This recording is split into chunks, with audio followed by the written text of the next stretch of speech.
Welcome back, ladies and gentlemen, and thank you very much, guys, for your greatest support. Now, fellow Kenyans, before we get into the discussion, let me humbly request you that if at all we are meeting for the first time, please don't forget to click the subscribe button. You can as well like, you can share, drop me your comment in the comment section, tell me what you think, and where exactly you are watching this video from. To our first timers, please feel welcome, and don't forget to subscribe. And to our returning viewers, I really appreciate you for the good work that you've been doing. Thank you, God bless you. Asanteni sana, we are very wonderful people, guys. I really appreciate you. Asanteni sana na Mungu azidi kuwabariki. Caroline March, Pauline, Elme 254, Jefferson Siringa, people like JB, you are so many guys, I can't mention all of you. You're doing a very wonderful job. You know, it's not easy, but you keep on doing it every now and then. I really appreciate you guys. As we get into this discussion, fellow Kenyans, I want us to start by listening to Fred Matiang'i firing back at William Ruto's statements of mtu mwenye ako na akili. Lakini wale majamaa vile nimewaona, sera hawana, mpango hawana, maono hawana, agenda hawana, hata akili. Sasa wewe mimi nakuuliza, mtu ukiwa na akili, upewe serikali mahali watoto wanaenda shule, kesho watoke shule hawaendi shule, hiyo ndio akili kweli? Uko na akili kubwa sana, wagonjwa hawana chakula hospitali, madawa hakuna, wewe ni mtu wa akili sana. Barabara kama hii tulikuwa tunafanya hapa nyoka, hata hii Mama Road hapa Murang'a tulianza na Mheshimiwa Uhuru Kenyatta ikwame. Ni watu wa akili zaidi. Wale wako na akili zaidi. Sijui kama ni akili inawazidia manikazi.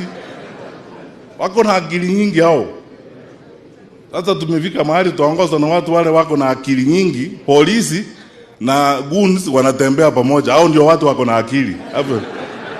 Tunafanya nchi yetu inakuwa namna hiyo. Mpaka we are becoming a laughing stock kwa sababu tuko na watu wako na akili. Now, even though that is not what I want us to talk about, but let's discuss it for a few minutes. I do say here that we don't have, I don't know whether I should say that we don't have a president, we have a comedian, or we don't have a president, we have a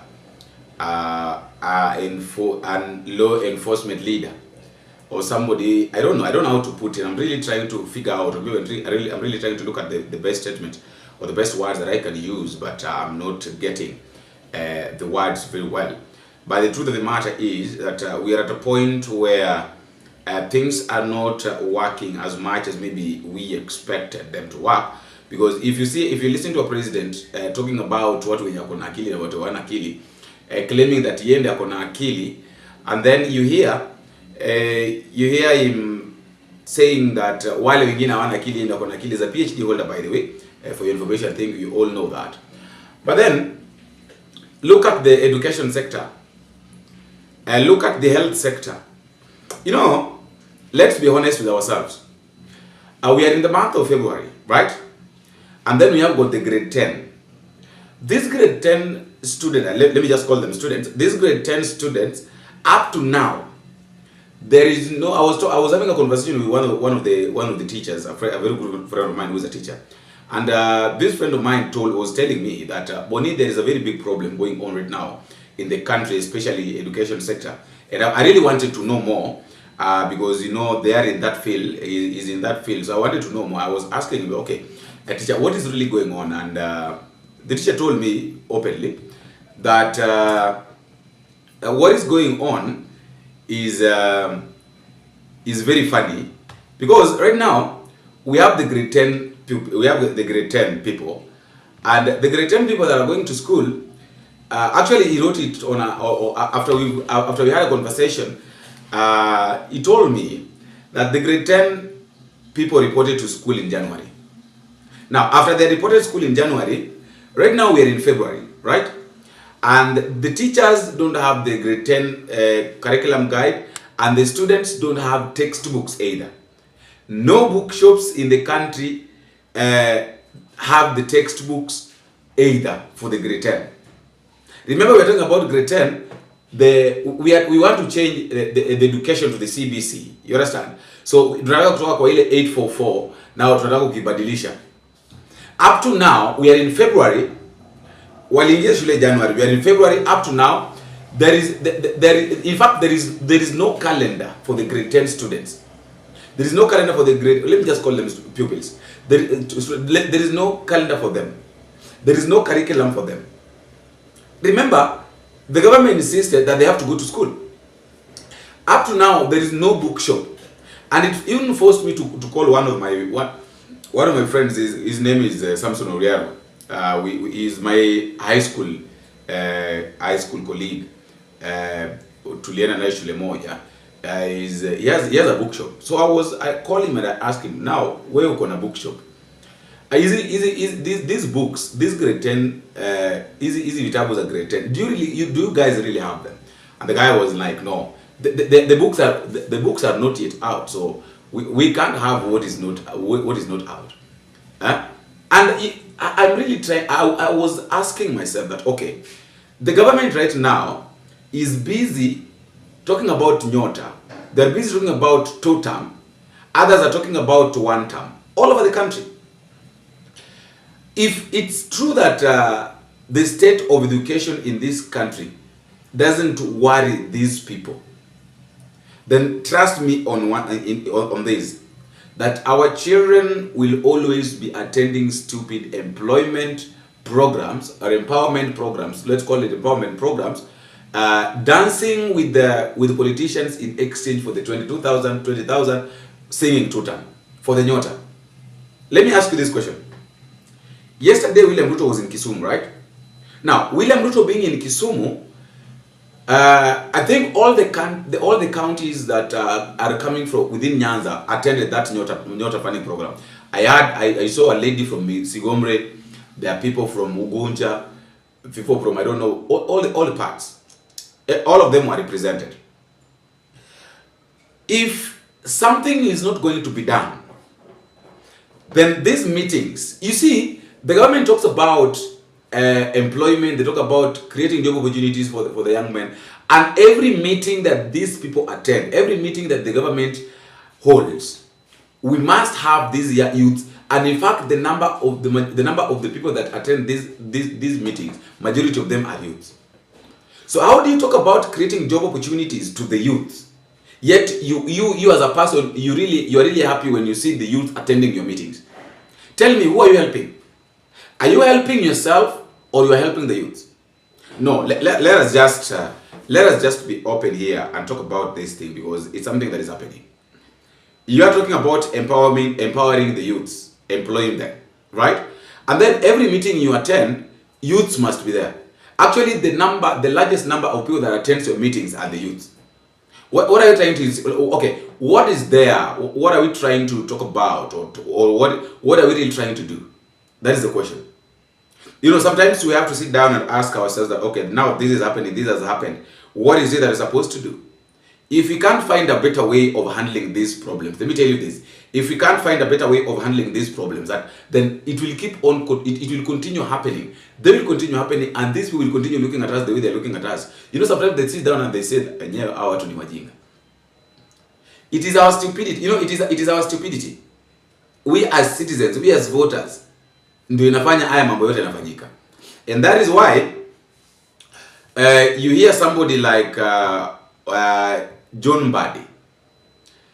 You hear somebody like John Mbadi saying that I can tell you the truth.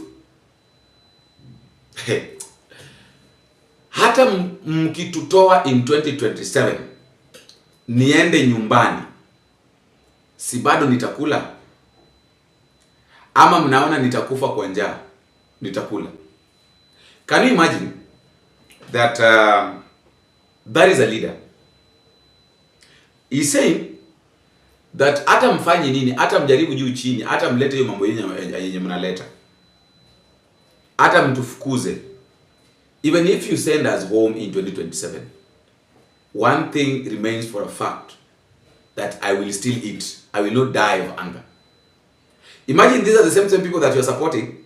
These are the same people that you walk every now and then singing two-term that you are in government with. They're the people that went to represent Luo Nyanza in government. And then they're the ones that are saying that hata mtufukuze leo. Hata hii 2027 mseme tunaenda nyumbani. Kwanza, mnaenda nyumbani. Were you elected by this government? Yes, I know that you are brought in, but were you elected by this government? So why do you find it so easy? Why do you find it, like, why do you take it, like, you know, I don't know. I really don't know what is going on with these leaders. I would like to know what you think at the comment section. The second thing, actually the third, today William Ruto met with Meru leaders at Statehouse. And of course, let me say this, if there is somebody who is overworking, is William Ruto. The president is overworking. William Ruto is overworking. The other day, hiyo wiki imeisha, si Saturday alikuwa Kisii. Aya, Sunday sijui alikuwa wapi. Monday jana amekuwa Kisumu. Leo amekuwa Nairobi. Anakutana na watu wa Meru. What is going on with the president? And imagine, hapo tu kwa hizo mikutano, kwa hiyo mikutano ya leo tu, baada amepromise a project of 3 billion. He's saying that shortly, right now, sasa leo, what is funny is that leo hajapeana time, like specific time, like by the end of February. Amesema shortly, the construction of a new and majestic Nithi Breed and 17-kilometer Meru town bypass at a cost of 3 billion will begin. Surprise, eh? Am I interesting? So zile vitu ambazo miongoni mwa zile vitu ambazo William Ruto alipromise kwamba anaenda kufanya in January, kuna hata moja ambayo ilifanyika. No, kama pengine mimi ndio sielewi. Unajua sometimes I'm the one, let me just say that maybe sometimes I'm the one who is hard on the president, or maybe I'm the one who is against this government, or something like that. Somebody can feel that way. But let us just speak the truth. I do say that, you know, mimi nitaongea ukweli. Mimi nitasema ukweli uliopo. Ni ya kwamba kati ya zile vitu ambazo William Ruto alisema kwamba anaenda kuyafanya mwezi wa kwanza. Let's talk about January, because January is over. Today is third. Today is third, literally third. Everything that William Ruto promised that is going to finish in January. Like, he talked about the Talanta Stadium. Okay, we can say that Talanta Stadium is in process. We can't take atutaki kuipeleka bio sana hivyo. Lakini kuna vitu mingi sana alisema. He talked about the railway, he talked about the pipeline, he talked about the roads. Zitaisha by January, zitakuwa zimeisha. Kuna zile zenye hata January imeisha na hata hawajaanzisha. This is the same person that you are trusting. Guys, we really need to wake up and realize that what is happening is not normal.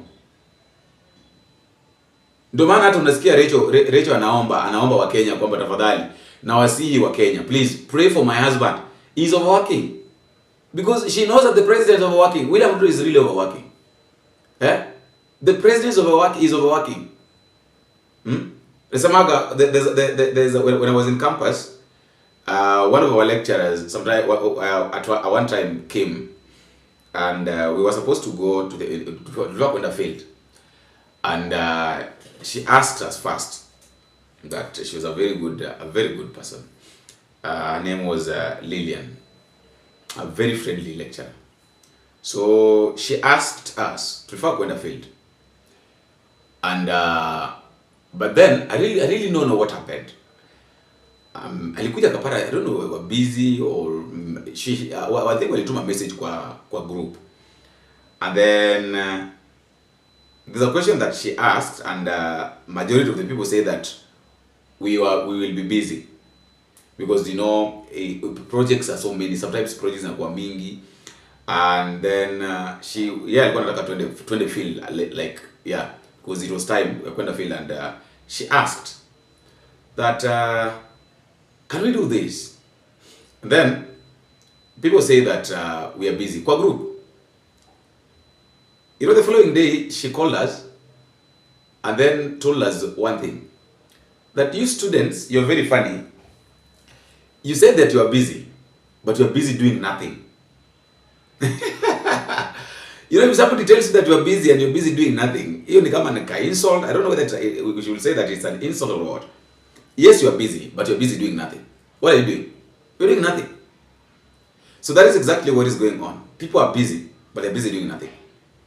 When you try to look at hiyo kutembea yote yenye the rais ametembea the whole week, the whole month, what is it that he's been doing? He has been busy, but busy doing nothing. Anyway, fellow Kenyans, I would like to know what you think at the comment section. Please don't forget to drop me a comment, and please also don't forget to subscribe, because by subscribing, you're going to give yourself a chance. Any moment that a video that has been uploaded, it will be very easy for you guys to get it. Please subscribe and tell me what you think. Let's meet in the next video, if it is possible.